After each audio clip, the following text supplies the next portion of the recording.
Well, hello my friend. So today I'm in the Peak District. Yeah, building all mates today, going solo. I don't mind. I like to have my friends around as well, but I don't mind being on my own. The tranquility. Yeah, I'm in the Peak District and I'm going up Shining Tor.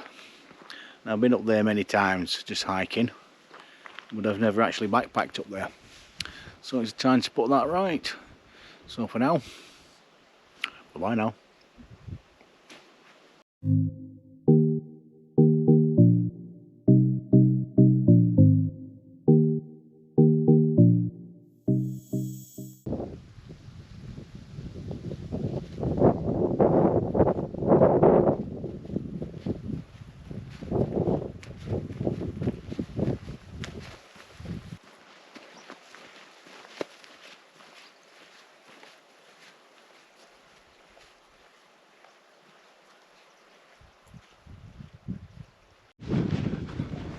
So hello there. So as usual, as I'm bimbing along, I like to chat about the subject of backpacking and hiking, but mainly dealing with backpacking because that's my main recreation nowadays. And let's talk about the evolution of the backpacker. Now, what do I mean by that? I'm going to take you from novice right up to mega keen, mega mileage little kit. So we usually start off, and I've been there, what's called a traditional backpacker. Massive pack all year round, and basically everything goes into it. Kitchen sink, the lot.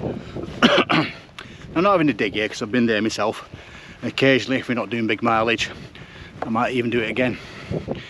But we tend to, when we're kicking off, take too much kit, and that especially ex-forces, you know, because they're that used to carrying loads and loads of kit and heavy loads in the military, they think it's part of being outside, and it's not. I've done that as well years ago. And then after a while you start gaining knowledge, whether it's hard-earned knowledge, or you've been on YouTube and various forums on Facebook, etc. You start wanting to lighten your load, and this is where a lot of people go the opposite way, and they go mega, you've got to get as light as possible. Again, nothing wrong with that. You've got some mileage to do, I strongly advise you do that. But eventually you make that compromise between comfort and being light as possible, and that's basically the stage I have been at for the last umpteen years. I won't take anything unless I really need it. There's no what ifs. My first aid kit is minimal, no first aid. Everything's cut to the quick, but I still like my luxuries. Still like a pillow, still like a good stove, still like a drink when I'm out here, a glass of wine or something. So that adds to the load, but it's comforts, and why not? But it's not ridiculous. There's no what if kit. Every bit of kit in my pack at the moment will probably get used tonight or tomorrow. And then get some guys then, or people rather, who go on to the extreme side of it. Get your lightweight backpackers. There's a kilogram, I think it's under 10 kilograms, something like that. Not sure, I'm not really interested. And then you got your ultralight guys. Now, the thing about going ultralight, it's possible and it's doable, really is.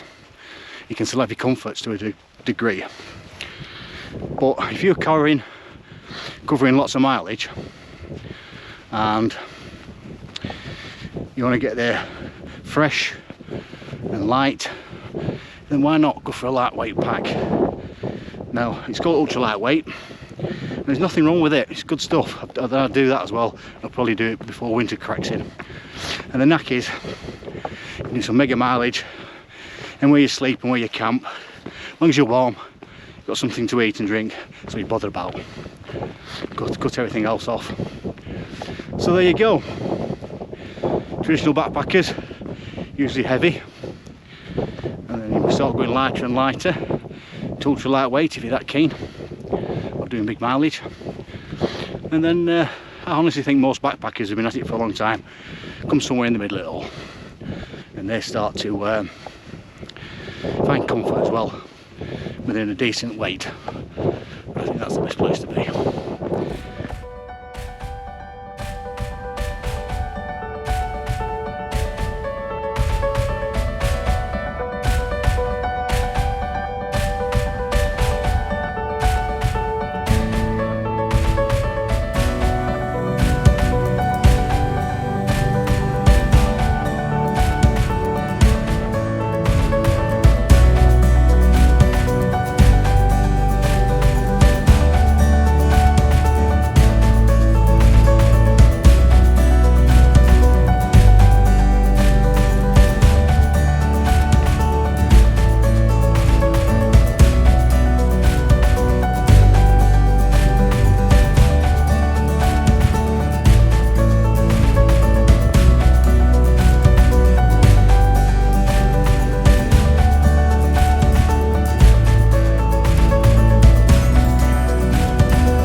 Here I am, all set up.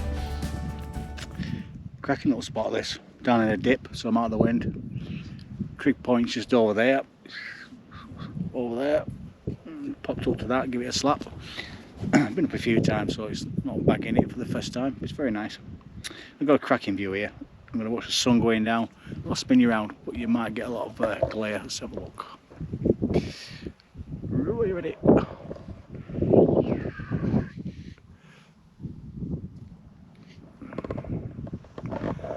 Might be a bit glary that, eh? But I'll get it just as it's dipping over the horizon. So what I'm going to do now is chill out a bit. I might put my camp slippers on. Oh yeah, camp shoes really. And have some food. And a glass of wine or tea. Just like that. So for now, see you in a bit. Bye now.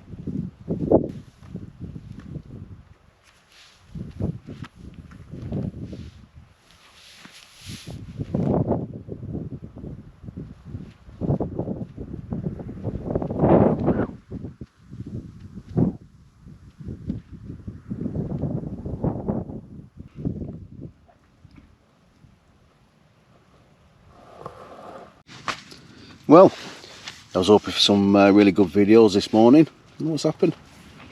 Flag's down. I was hoping to show you some beautiful scenery. Well, that's not happening. So let me show you your food bag.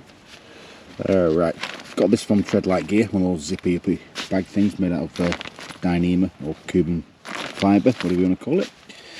Really handy. I think if you could have a bag in your kit for storing, you could have a food bag. Stops things getting scattered all over the place. Don't have to be posh, carry a bag will do, anything will do. So let's look inside. I don't tend to eat meals when I'm doing an overnighter, or even a weekend, just a snack. Cumberland sausage slices, very nice. They go in the wraps. With a bit of primula. There's the wraps. Nice and small, easy to manage. John West jacket toppers, which you can use on anything if you want biscuits or the wraps. 5-pot meal. I always take too much food, you know. It's something I really got to sort out, but I'd rather have too much than too little. Really great bit of kit, these. My daughter Kirsty and my other kids, Lauren and Michael, get me these for birthdays, Christmas, etc. Some wipes, keep those hands clean, people. Yeah, end up with stomach bug. Cup of soup, in case I need it. Brew kit, which includes more cup of soups and coffees and things like that. Hot chocolate, which is nice in the winter. What's this? Oh dear, amaretto. Mr. Slaney got me onto that, it's his fault. Biscuits. Got that tube off Amazon, I think. Biscuits and intact and in one piece. Oh, a long handled spoon, which is good for digging into those, you know, those type of foods, so you don't get juice all over your hand. What else have we got? Oh, Rennie's. Get heartburn a lot nowadays. It's probably my age, getting old. God, some more. And one of these bags here. So look, I'm doing this with one hand, so forgive me. Gram counter gear. So you do your meal, you hydrate your meal, put it in that, let it stew for however long it takes, 10 minutes, 15 minutes, and then that keeps it nice and hot. You can make these. In fact, going back to Mrs. Slaney, he made us a couple years ago. Good man. What else have I got? Like I said, I always take too much, but I don't care. Some brown sauce. What's that? No idea. Oh yeah, some tissues. And some salt and pepper. And some dental toothpaste. Your teeth are quick clean. So that's my food bag. Yeah, nice and tidy, I think. Always take too much, as I've already said, but better to take too much food. Always have something in supply, or reserve rather, just in case things don't go to plan. And there you go. But for now, bye bye now. How did the top star perform? Well, I love it. I really did. Okay. The only thing was my foot slightly slipped under the tarp. That's starting to get a bit damp. Now, that's my fault. That's easily rectified. Either stick it inside a bivy bag or put your rain jacket, your Gore-Tex jacket over it. Yeah, zip it up, your jacket, put your toe box inside it. That works. And I should have done that, but I didn't. But, there you go. Every day's a skill day. Itself, well, I love it. Here's all my kit. I'm a bit scruffy when I'm out, so bear with me. Yeah, all goes on one side. And if it was bouncing down, raining, it might be a bit different. But in this sort of conditions, I can't fault it. I really can't. Yeah, absolutely love it. I'll give you a quick look on the outside now. On the outside, you know something, it's a great little tent. See a little bit of damp there on my mat, can you see it? Zoom in. That's my fault, I could have cured that quite easily, as I've already explained.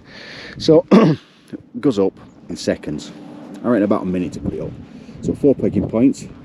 Remember the shock cord we showed you on the review? Yep, picture it with that first, and if it's very windy, go in with the proper tie down points. Worked perfect, absolutely superb. Love it. Would I use it when it's pissing down?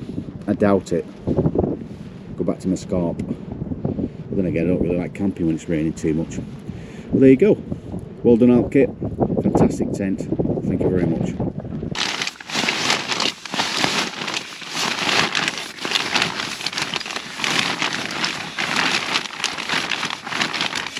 Cumulus quilt, can't fault it. Absolutely love it. You know, sometimes I use stuff sacks, but most of the time I tend not to. Can't see the point.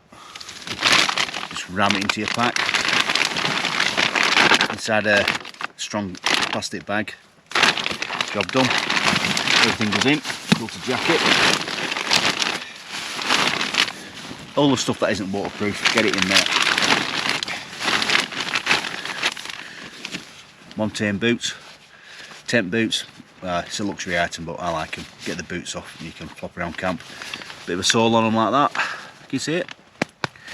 So you can pop out the tent if you need be. Oh, in there, like that.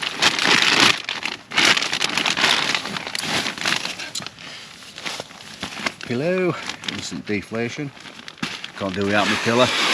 Absolutely love it. I've got a cover for my mat.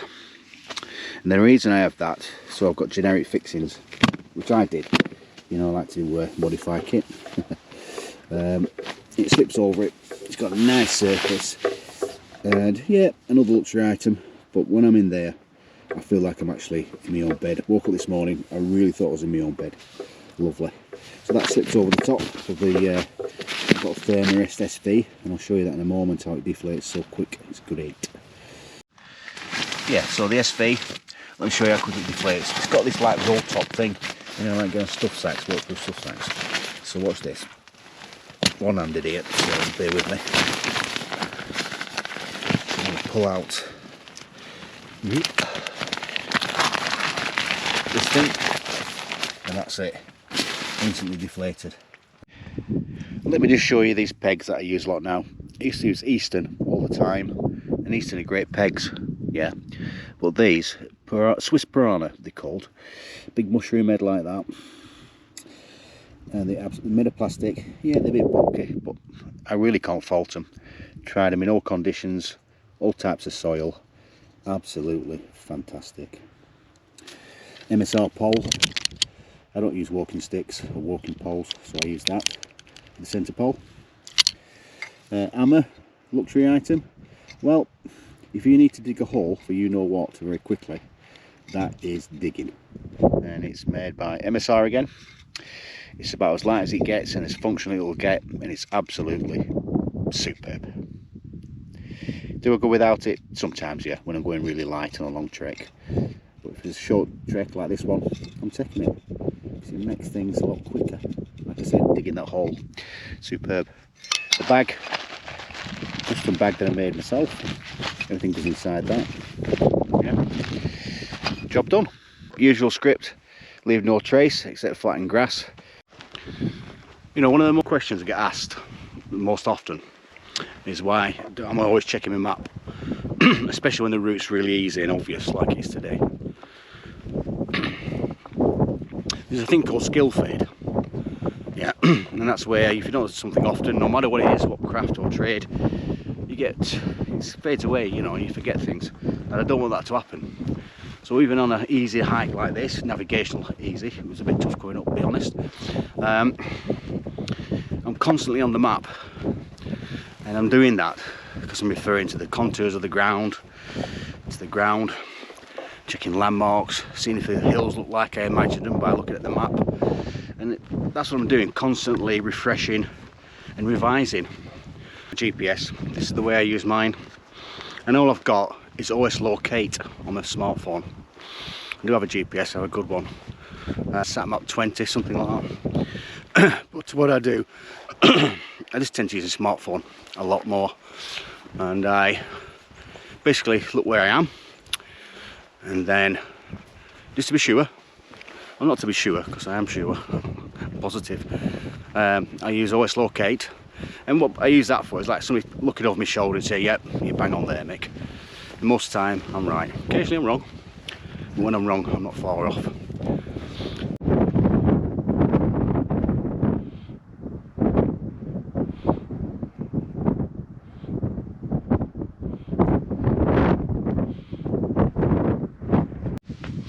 Well, that's it for now. Quick overnight job. Kind of prefer them nowadays. Yeah. So, found a cracking lay-by here, you know. Just sort of from Lamelord Reservoir. There's a proper car park back here, but it had a lock on it. So I wasn't sure, because it can be very disciplined and strict on the P district, aren't they? So anyway, I found this lay-by, which I knew. Got on Google Maps and all that sort of stuff. Found it. So there we go. So till the next one, no idea where that's coming from, my friend. Bye now.